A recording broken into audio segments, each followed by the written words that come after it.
مسلمان سمجھتے ہیں کہ اللہ کی قدرت زمین سے غلہ اگانے تک ہے. نہیں، اللہ کی قدرت زمین سے غلہ اگانے تک نہیں ہے. زمین سے غلے کا اگنا یہ تو قدرت کے تعارف کے لیے ہے، نہ کہ قدرت، نہ کہ قدرت. تو قدرت کے تعارف کے لیے ہے، نہ کہ قدرت ہے. زمین سے غلے کا اگنا قدرت کے تعارف کے لیے ہے.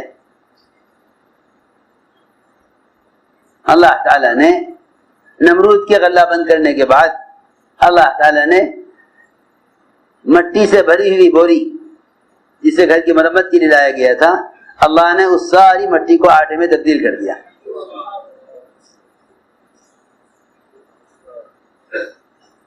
مٹی کو آٹے میں ہر موقع پر اللہ نے کر کے دکھلایا. تم ہمارے ضابطوں پر آؤ، ہم تمہارے لیے چیز کی شکل کو شہنی چیز کی شکل ہی بدل دیں گے. شراب کے مٹکے لائے کفار، شراب کے مشکیزیں لائے جنگ میں کہ فتح ہوگی، سب شراب پیئیں گے، خوشیاں منائیں گے. وہ سارے شراب کے مشکیزیں چھوڑ کر بھاگے. جب شکست ہوئی، جس شراب کے مشکیزے کو کھول کے دیکھے صحابہ، اس میں شہد بھرا ہوا.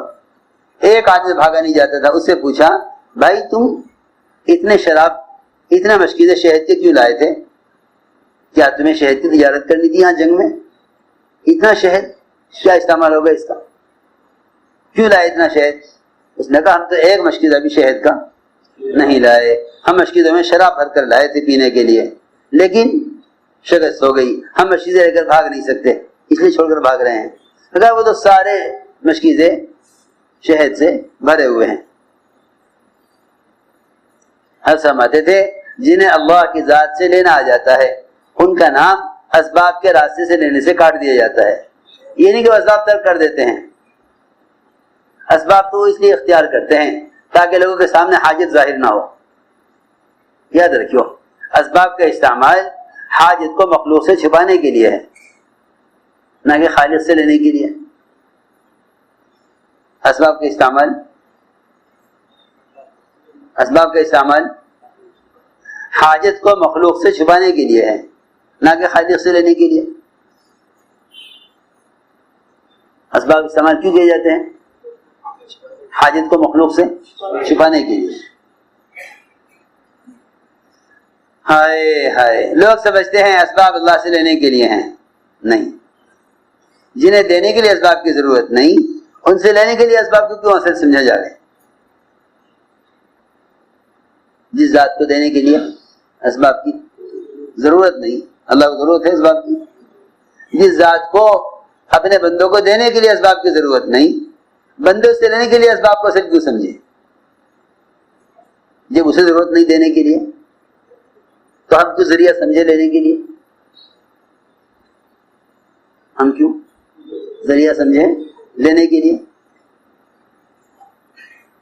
اسے میں نے عرض کیا کہ اسباب کے اختیار کرنا تو مخلوق سے حاجت کو چھپانے کے لیے ہے، کیونکہ سوال کرنا حرام ہے. جس طرح انسان کپڑے پہنتا ہے صدر کو چھپانے کے لیے، جس طرح انسان کپڑے پہنتا ہے صدر کو چھپانے کے لیے، اس طرح مسلمان اسباب اختیار کرتا ہے مخلوق سے حاجت کو چھپانے کے لیے. اوہو، اگر صرف ساری دنیا کے تاجر یہ ارادہ کر لیں کہ اللہ مخلوق سے حاجت کو چھپانے کے لیے سب اختیار کیا ہے تو اللہ تعالیٰ اسی پر غنی کر دیں سب کو. میری بات توجہ سننی پڑے گی.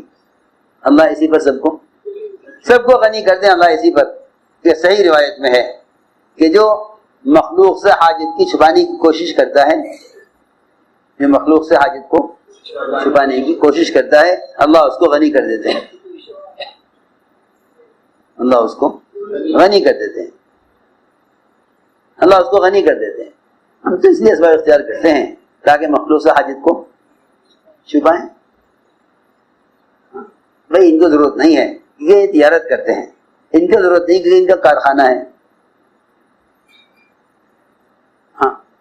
مخلوق سے استغنا کے لیے اسباب اختیار کرنا ہے، مخلوق سے استغنا کے لیے اسباب اختیار کرنا ہے، تو اللہ تعالیٰ کیا کر دیں گے؟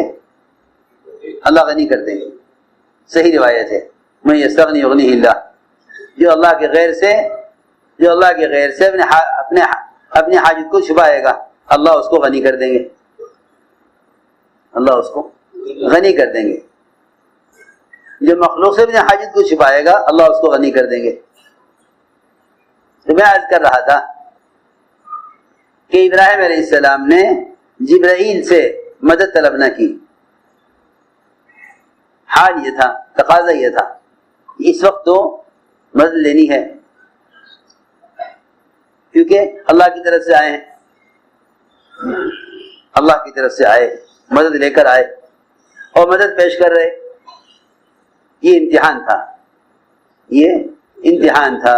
ابراہیم علیہ السلام اس امتحان میں بھی کامیاب ہو گئے، اس امتحان میں بھی کامیاب ہو گئے۔ نہیں، ہمیں آپ کی حاجت نہیں ہے۔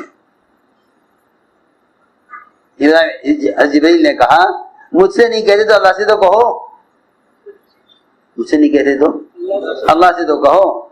ابراہیم علیہ السلام نے فرمایا کہ اللہ کو تو میرے حال کی خبر ہے، باخبر کو کیا خبر کروں، باخبر کو کیا خبر کروں، اسے تو معلوم ہے جو کچھ ہو رہا، سب ان کے لیے تو ہو رہا، سب کچھ انہی کے لیے تو ہو رہا، ان کی ذات سے ہونے کی وجہ سے یہاں تک پہنچے، ان کی ذات سے ہونے کو، ان کی ذات سے ہونے کو کہتے تھے اس لیے یہاں تک پہنچے، ان کے غیر کے انکار نے یہاں تک پہنچایا، اب ان کے غیر سے مدد کیسے لوں، ان کے غیر کے انکار نے یہاں تک پہنچایا اور اب ان کی غیر سے مدد کیسے لوں۔ اللہ تعالیٰ نے آگ کو آگ رکھتے ہوئے اس کی خاصیت کو، اسی گرمی کو ختم کر دیا، آگ کو ختم نہیں کیا، آگ کو آگ رکھتے ہوئے یہ بتانے کے لیے کہ قدرت مادی شکلوں کے ظاہر نہیں ہے،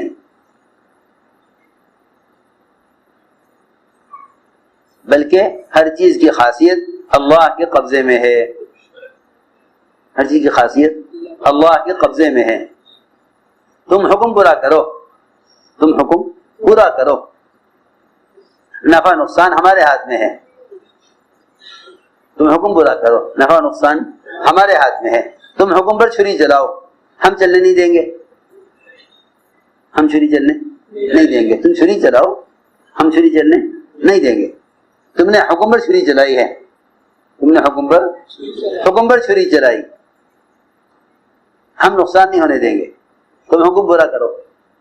لوگ اللہ کے احکام کو توڑتے ہیں نقصان کے اندیشے سے، اگر یہ کریں گے تو نقصان ہو جائے گا، یہ کریں گے تو نقصان ہو جائے گا، اگر سود چھوڑ دیا تو نقصان ہو جائے گا، سود چھوڑ دیا تو نقصان ہو جائے گا۔ حکم پر قدم اٹھاؤ، حکم پر قدم اٹھاؤ تو ہم تمہیں کامیاب کریں گے۔ ابراہیم علیہ السلام نے حکم پر قدم اٹھایا، حکم پر قدم اٹھایا، حکم پر قدم اٹھایا، چھری اللہ نے چلنے نہ دی، کیونکہ ساری شکلیں ہمارے قبضے میں ہیں، شکلیں ساری ہمارے قبضے۔ میں نے اس لیے عرض کیا کہ اصل چیز ہے کہ اللہ تعالی کے سامنے عمل پیش کیا جائے، عمل کی قوت کو ظاہر کیا، عمل کی قوت کو ظاہر کیا۔ دیکھو اسباب کا مقدم کرنا عمل کی قوت کو ختم کر دیتا ہے، اسباب کو مقدم کرنا عمل کی قوت کو ختم کر دیتا ہے۔ ہم پر جو بھی حال آتا ہے ہم اس حال میں پہلے اسباب کو دیکھتے ہیں، پہلے اسباب کو دیکھتے ہیں، پھر جاتے ہیں عمل کی طرف۔ کیا بتاؤں، اسباب کی شکلوں میں کامیابی لانے کے لیے اعمال کرتے ہیں،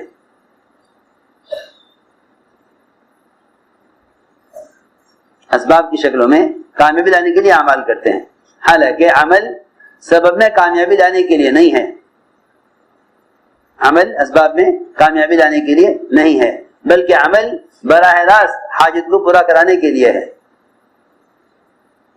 ہم اعمال کرتے ہیں اسباب میں کامیابی لانے کے لیے، ہم عمل کرتے ہیں اسباب میں کامیابی لانے کے لیے، حالانکہ اعمال ہیں اللہ کی ذات سے براہ راست کامیابی لینے کے لیے۔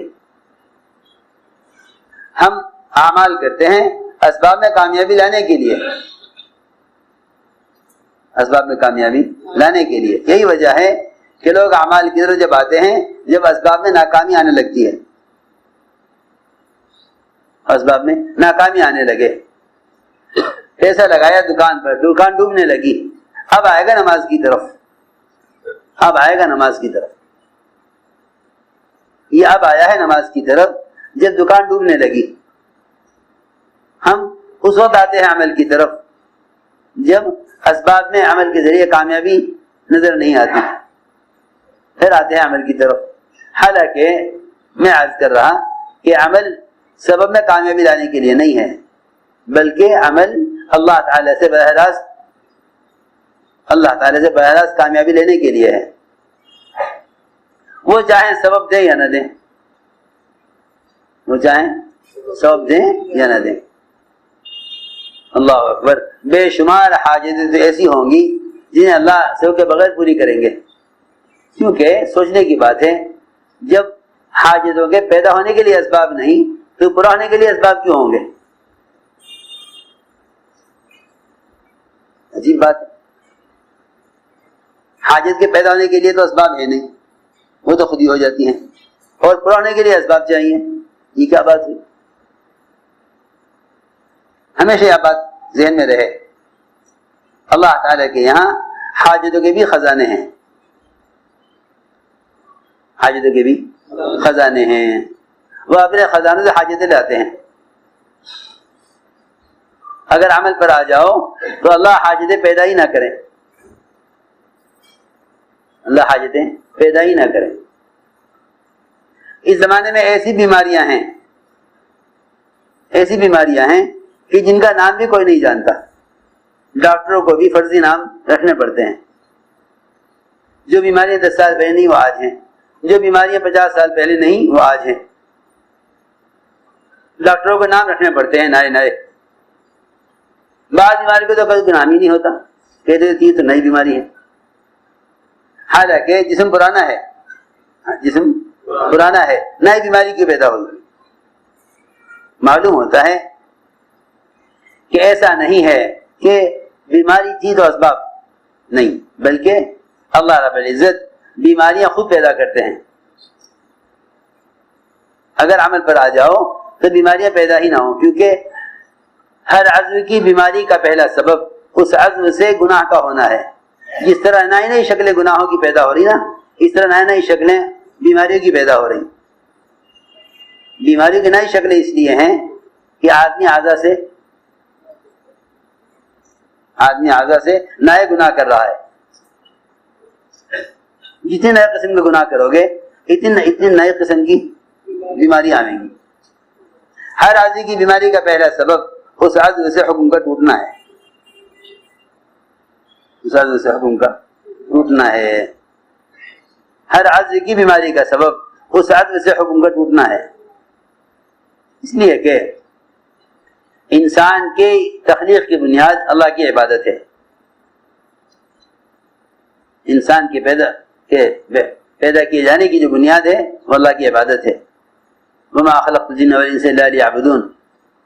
جب اس کا بدن عبادت سے ہٹ کر خواہش کے لیے استعمال ہوگا تو اس کے بدن میں بیماریاں پیدا ہوں گی، اس کے بدن میں بیماریاں پیدا ہوں گی۔ تو اصل وجہ یہ ہے بیماریوں کی، آنکھ کا استعمال، کان کا استعمال، زبان کا استعمال، شرمگاہ کا استعمال جب حکم سے ہٹے گا تو بیمار ہوگا، حکم سے ہٹے گا تو بیمار ہوگا۔ جب یہ اس کا استعمال حکم سے ہٹے گا تو بیمار ہوگا۔ اس لیے فرمایا کہ ساری دنیا کا فساد مومن کا عمل ہے، مومن کا عمل ہے۔ ساری دنیا کا فساد مومن کا عمل ہے۔ ہر عمل کو، ہر عضو کو حکم پر لے آؤ، ہر عضو کو حکم پر لے آؤ تو بیماریاں پیدا ہی نہ ہو۔ میں عرض کر رہا تھا کہ اسباب کو مؤخر کرو، اعمال کو مقدم کرو۔ قدرت ساتھ ہو جائے گی، قدرت ساتھ ہو جائے گی۔ ایک صحابی نے عرض کیا حضور اکرم صلی اللہ علیہ وسلم سے کہ یا رسول اللہ تجارت کے لیے بحرین جانا چاہتا ہوں۔ آپ نے فرمایا پہلے 2 رکعت نماز پڑھ لو، پہلے کسی اچھی بات، تجارت سے نہیں روکا، فرمایا پہلے 2 رکعت نماز پڑھ لو، کرو تجارت کرو ٹھیک ہے، لیکن پہلے 2 رکعت نماز پڑھ لو۔ اللہ اکبر، وہ محمد صلی اللہ علیہ وسلم جن کے لیے آسمان سے کھانا تیار اترتا تھا، ایک روایت میں ہے کہ گرم گرم کھانا آپ کے لیے آسمان سے اترا، جو برتن کے اندر بند تھا وہ گرم تھا، آسمان سے زمین لگایا اور گرم تھا، آپ نے اسے کھایا، آپ نے کھایا اور باقی جو بچا ہوا کھانا تھا اسے آسمان پر واپس اٹھا لیا گیا۔ آپ ہمارے صحابہ سے کہ اگر میں یہ بچا ہوا کھانا آسمان پر واپس نہ کرتا تو یہ کھانا قیامت تک نہ سڑتا نہ ختم ہوتا، نہ یہ خراب ہوتا اور نہ یہ ختم ہوتا، کیونکہ جنت سے آیا تھا، جنت کی نعمت نہ ختم ہونے والی نہ خراب ہونے والی۔ جو آپ نے کھایا اس میں سے جو باقی بچا وہ آسمان پر اٹھا لیا گیا۔ اگر باقی رہ جاتا دنیا میں تو نہ خراب ہوتا نہ ختم ہوتا۔ تو میں نے عرض کیا کہ وہ ذات جسے اللہ تعالیٰ خود قرآن میں فرما رہے کہ ہم آپ سے روزی کمانا نہیں چاہتے، روزی ہم آپ کو دیں گے، اپنی امت کو نماز سے مسائل کے حل کرانے کی تعلیم دینے کے لیے اور اپنی امت کو مسائل کے حل کے لیے نماز کا عادی بنانے کے لیے